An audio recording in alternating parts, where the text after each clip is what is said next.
Good morning friends. সোমবারের সকালবেলা জানলাটা খুলেই এত সুন্দর পাখির ডাক, যা তোমাদের সঙ্গে শেয়ার না করে আমি পারলাম না। বেশ কিছুক্ষণ দাঁড়িয়ে রইলাম আমি জানলার ধারে। আজ একটা বিয়েবাড়ি আছে সন্ধেবেলায়। দাঁড়িয়ে দাঁড়িয়ে সময় নষ্ট না করে তাড়াতাড়ি কাজ শেষ করে হেয়ার কালার করলে হতো।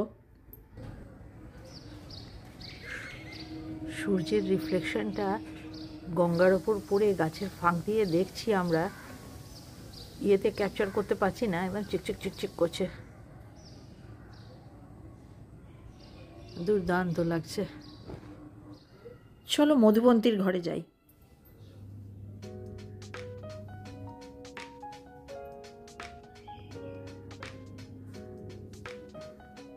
আমি বুড়ি হেয়ার কালার লাগিয়ে আর কি করব, আমার কচি মেয়েটাই যদি হেয়ার কালার না করে।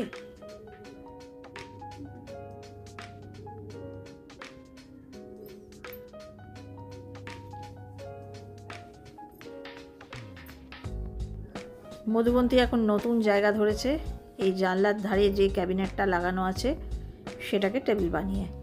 অ্যাকচুয়ালি আগে এই বে উইন্ডোটার ধারে বসে গঙ্গা দেখার অদ্ভুত সুন্দর জায়গা ছিল। 2014-এ ওই ক্যাবিনেটটা বানাতে বাধ্য হলাম আমরা, যে আর্ট মেটেরিয়ালস রাখার জায়গার অভাবে না ঘরটা আরও মেস লাগতো সব সময়। লেখা ছিল ওয়াইড মাউথ, কিন্তু ওয়াইড মাউথ নয়। এগুলো ঢালতে যত সুবিধে হয় এইগুলো ঢালতে ততটাই অসুবিধা। ওয়াইড মাউথ না হয়ে নিয়ে মনে হচ্ছে আমি বেকার নিয়েছি। এই অনলাইন জিনিস কেনার এই প্রবলেম। এর ছোটটা খুঁজেছিলাম, পেলাম না।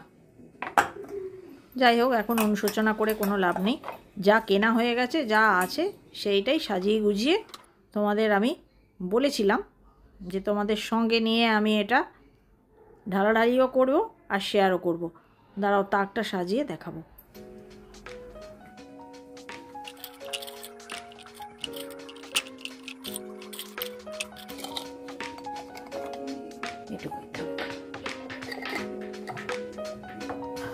কেমন লাগছে ফ্রেন্ডস?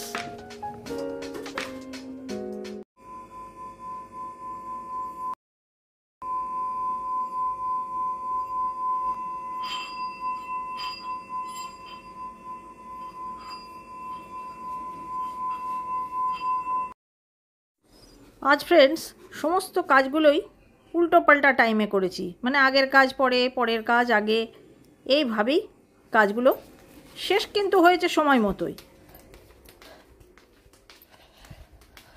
হাত পোছা, বাসন মোছা, এতক্ষণে ওয়াশিং মেশিন চালাচ্ছি, বুঝতে পারছো কীরকম উল্টো পাল্টা কাজ করেছি।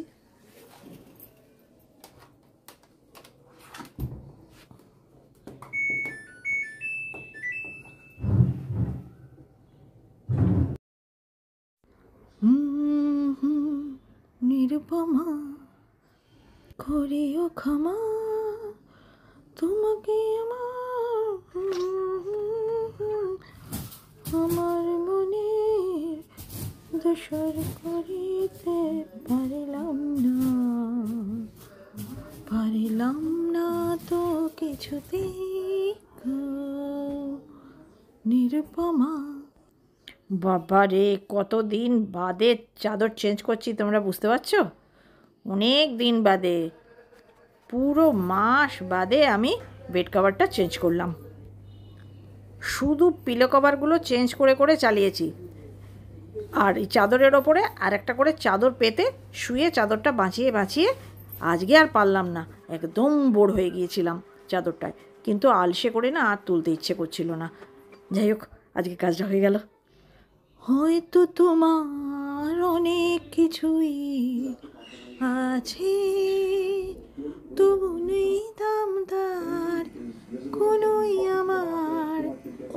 কি আরামের দৃশ্য। আমারও খুব আরাম খেতে ইচ্ছে করছে গো এই দৃশ্য দেখে। চলো আজকে আলু মুড়ি, বিট নুন, ভাজা মশলা আর একটু কাঁচা লঙ্কা, আরও চাইলে দেবো, এই যে জোগাড় আছে। पकड़ो।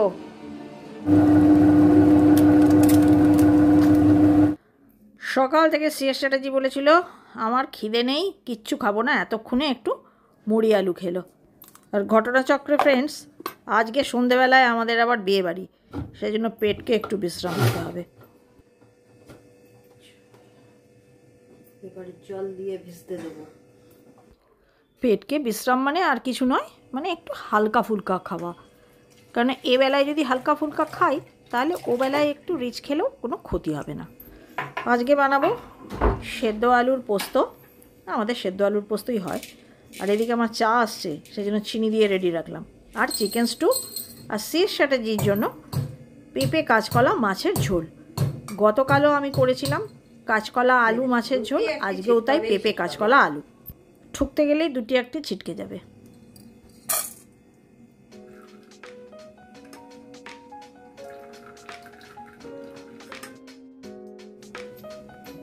চিকেন, দই, গোলমরিচ, নুন, চিলি ফ্লেক্স দিয়ে ম্যারিনেট করে রাখবো। দইটা তার আগে ফ্রিজে ঢোকাই। ফ্রিজের জিনিস কখনো বেশিক্ষণ বাইরে রাখতে নেই, ফ্রিজ থেকে বার করে কাজটুকু সেরে তাড়াতাড়ি ফ্রিজে তোলো।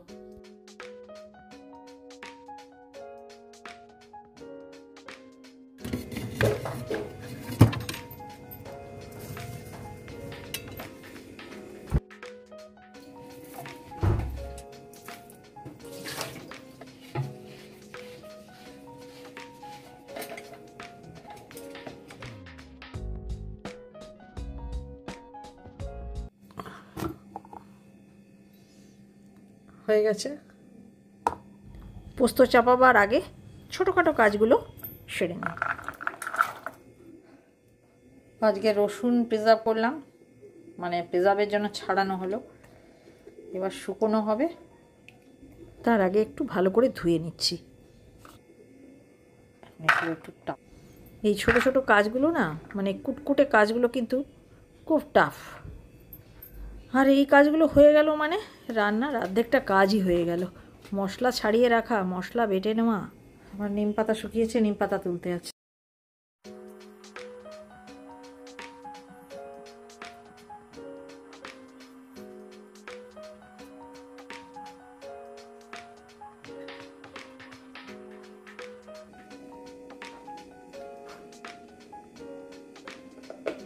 নিম পাতা গতকাল এসেছিল, এবার নিম পাতার কাপড়ে রসুন শুকোনো যাবে না, তেতো হয়ে যেতে পারে।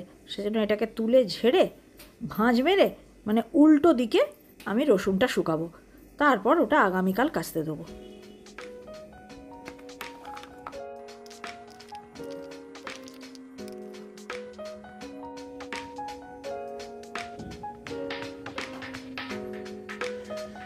দেখো ফোড়ন দেওয়া হয়েছে, 5 ফোড়ন দিই না, আজকে দেওয়া হয়েছে, ওই জন্য একটু ঘটাপটা করতে হয়।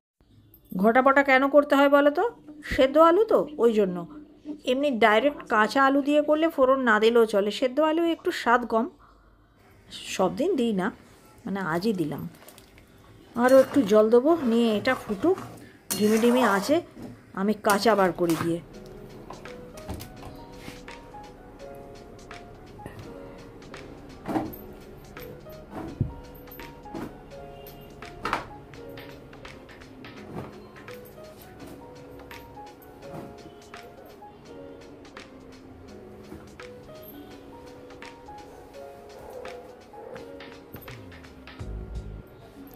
গতকালের কাপড়গুলোই এখনও তোলা হয়নি, এগুলো মেলতে গেলে আগে গতকালের কাপড় তুলে ফেলতে হবে, তবে মেলতে পারবো।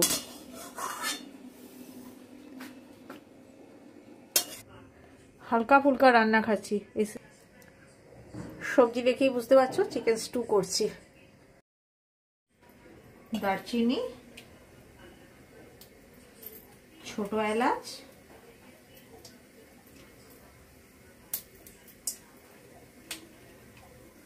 আর লবঙ্গ, গোলমরিচও দেয় অনেকে ফোড়নে, আমি একদম ম্যারিনেটে মিশিয়ে দিয়েছি গোটা গোলমরিচ। তেজপাতাও দেওয়া চলে, বড় এলাচও দেওয়া চলে। আজকে যেহেতু কম পরিমাণে করছি এবং লাইট করে করছি, ওই সবার দিচ্ছি না। দেখো দেখে একটু জল আছে, হুড়ো হুড়ি হুড়ো হুড়ি।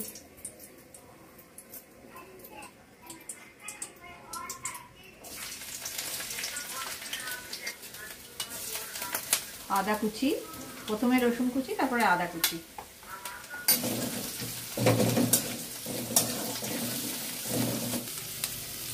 এবার দেখো পেঁয়াজ কুচিটাও দিয়ে দিয়েছি।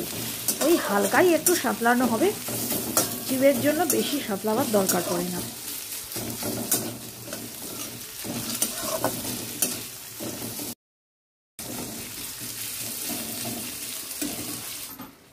একটু টমেটো দিয়েছিলাম, ওইটা দিয়ে পূর্ণ মাত্রায় কষা হয়ে যাবার পর আমি ম্যারিনেটেড চিকেনটা ছেড়ে দিলাম। এটা মধুবন্তীর একেবারে দুদিনের।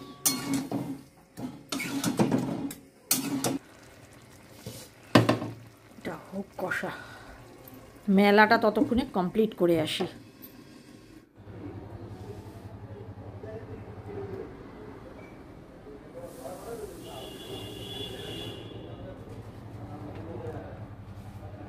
চলো, একটা বড় কাজ শেষ। ভেতরেও ফুল হয়েছে দেখছো? আরে কত অত্যাচার সহ্য করে ওরা বেঁচে আছে।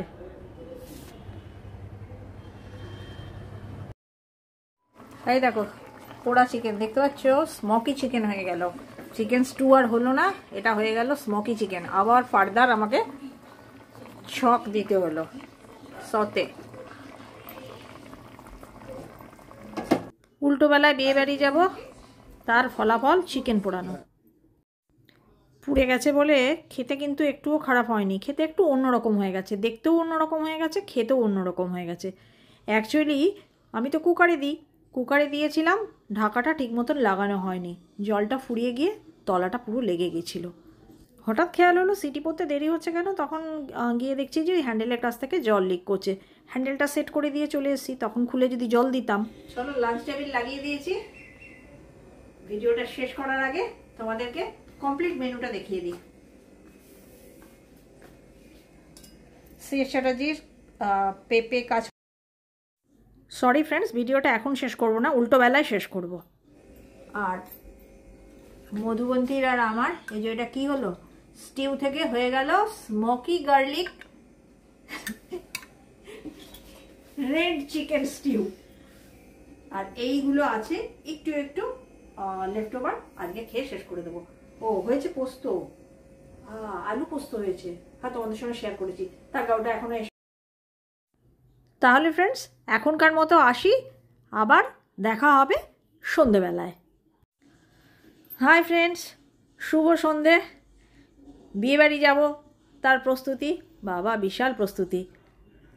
আজকাল আর ঘেটে ওয়ার্ডরোব ঘেটে শাড়ি ফাড়ি বার করতে ভালো লাগে না। এইটা হাতের কাছে পেয়েছি, মানে এই শাড়ি ব্যাগটাই ছিল সব থেকে ওপরে, তো ঠিক করলাম এইটা পরবো। এটার সঙ্গে ব্লাউজটা ছিল খুব কেতাওয়ালা, কে জানে এই বুদ্ধিকে আর মানাবে কি না। 10 বছর আগের তো, ব্লাউজটা সুন্দর তাই না? আর এর সঙ্গে গোল্ডেন ব্যাগ নিলে ভালো হতো, কিন্তু গোল্ডেন ব্যাগ বারবারই নেওয়া হয়, তাই ভাবলাম এই যে রিমি রাজীবের আনা লাস্টবারে এই সাদা ব্যাগটা একবারও ব্যবহার করিনি, তো এই ব্যাগটা নেব। হয়তো এটার সঙ্গে একটু কম যাচ্ছে, কিন্তু কিছু করার নেই। সাদা জুতো, সাদা ক্লিপ, সাদা ব্যাগ, এই তিনটে একসঙ্গে ম্যাচিংয়ে থাকবে। অথবা এই শাড়িটাও পরা যেতে পারে, এটা সাদা ছিল বেশটা। দেখি ওদের জিজ্ঞেস করি, এইটা পরলে ঠিক হতো না গো। এটা আমার অত্যন্ত প্রিয় শাড়ি, এটার সঙ্গে ব্যাগটাও যেত, এটা সাদা বেশ, জুতোও যেত। ওরা শুধু শাড়িটার ওপর ধ্যান দিল, ওরা বললো এইটা পরো, তাই পরছি।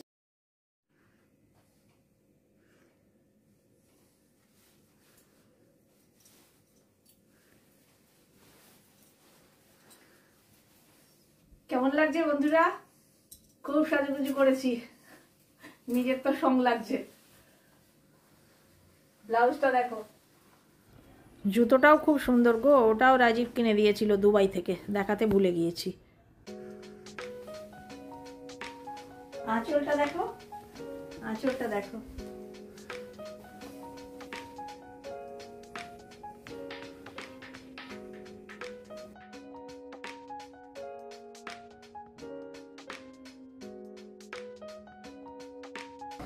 শেষ চ্যাটার্জিকে কেমন লাগছে? আমার থেকে অনেক ভালো লাগছে,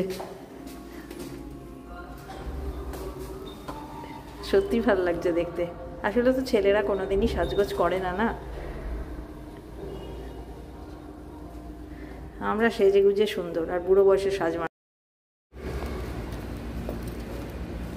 অটোয় যাব। এসে পড়েছি ফ্রেন্ডস, এই ম্যারেজ হলটায় আমরা প্রথম আসলাম, একদমই বাড়ির কাছে। স্বস্তিক না কি নাম, আর ব্রাইডের নাম হচ্ছে গিয়ে মধুজা, আর গ্রুমের নাম হচ্ছে গিয়ে সৌভিক। আমার ভালো করে ফোকাস করা হয়নি, আমি রাস্তায় বেরোলেই কেবলে যাই, বুঝলে তো। ওয়েলকাম করার জন্য মেয়েটি দাঁড়িয়েছিল, আমি আবার সেদিকেও তাকাইনি। মাথায় যখন টুক করে একটি ফুল পড়লো তখন আমি খেয়াল করলাম। আর যেহেতু সে সময় আমি একাই ঢুকছিলাম, ওই ওয়েলকাম কথাটাতেই খানিকটা সচকিত হলাম। আমি তো দেখতেই ব্যস্ত। ভারী সুন্দর লাগছিল, সাজানো গোছানো, আলো ঝলমলে, দারুণ লাগছিল। এই যে মানবেন্দ্রবাবু, মেয়ের বাবা, একেবারে হন্তদন্ত। গোধূলি লগ্নে বিয়ে ছিল, সেই জন্য আমরা যখন গিয়ে পৌঁছালাম তখন বিয়ের কাজ প্রায় মিটেই গেছে। সব ফটো সেশন চলছিল, মানে কোণে আর ইয়ের কাছে, বরের কাছে কি ভিড় কি ভিড়, কাছেই ঘেঁচতে পারিনি। এই দেখো,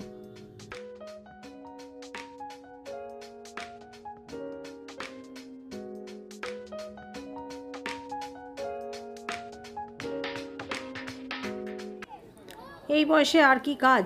ছেলেদের কাজ তো কি বলবো, বিয়েবাড়ি মানে ছেলেদের হচ্ছে খ্যাটন আর মেয়েদের হচ্ছে সাজন। আর এখন বুদ্ধি হয়ে গেছি বলে সাজনেরও কোনো ওই নেই। খাওয়ার জায়গায় ঢুকে পড়ে লোক দেখছিলাম।